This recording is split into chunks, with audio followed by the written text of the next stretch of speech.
Si la rumeur courait depuis de nombreuses semaines, son officialisation a tout de même créé du remous. Ce vendredi 3 juin, Laurent Ruquier a annoncé son départ dont est en direct, après plus de 15 ans à officier dans cette case du samedi soir en deuxième partie de soirée. S'il affirmait que quitter cette case horaire est sa décision, l'animateur de France 2 sous-entendait tout de même que la présence de Léa Salamé en est la raison principale, n'étant pas à l'aise dans la co-animation pour un talk-show.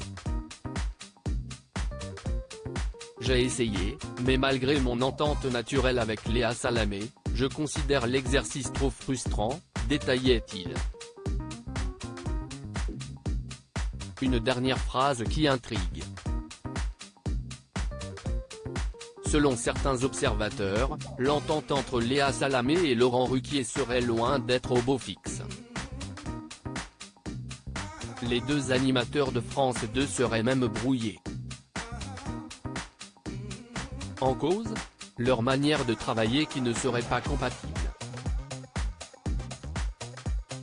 Pendant l'année, ça a été très pénible pour lui, a ainsi affirmé Gilles Verdet ce lundi 6 juin sur le plateau de Touche pas à mon poste. Et de détailler, lui prépare beaucoup mais il se fie beaucoup au plateau, à l'instinct.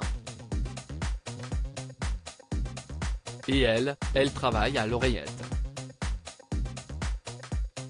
Elle écoute les consignes donc il n'y a pas d'improvisation. Il ne voulait plus. Des propos que confirme Bernard Montiel. Selon lui, le problème principal de cette co-animation était le fait que Léa Salamé soit arrivée au sein de l'émission avec son propre producteur. Cela faisait donc deux producteurs aux visions très différentes pour une seule émission. Ils n'étaient pas d'accord sur le choix des invités. Ils ne se sont pas du tout entendus à ce niveau-là, a affirmé le chroniqueur de Cyril Hanouna.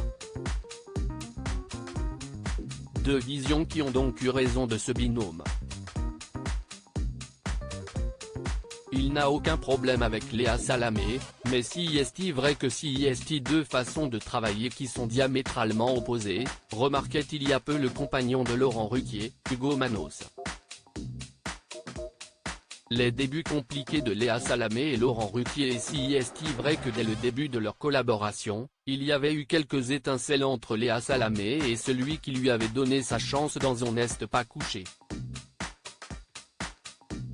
Alors que le Parisien avait interrogé ce dernier sur les tensions en coulisses, Laurent Ruquier avait tenu à préciser que cela n'était dû qu'à des raisons de production. Pour être rassurée, Léa voulait venir avec un producteur qu'elle connaît, Régis Lamana-Roda, ex-producteur de C'est à vous, note de la rédaction. On a obtenu une rallonge budgétaire même si ce n'est pas la tendance. Ça me regarde à peine. Concernant notre compatibilité, il n'y a jamais eu l'ombre d'un doute.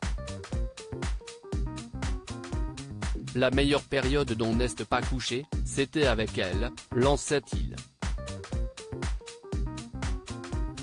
Finalement, Laurent Ruquier n'aura pas réussi à s'adapter à la co-animation avec Léa Salamé et a fait ses adieux à On est en direct ce samedi 4 juin. L'occasion pour son ancienne chroniqueuse d'affirmer avoir toujours eu plaisir à travailler avec vous.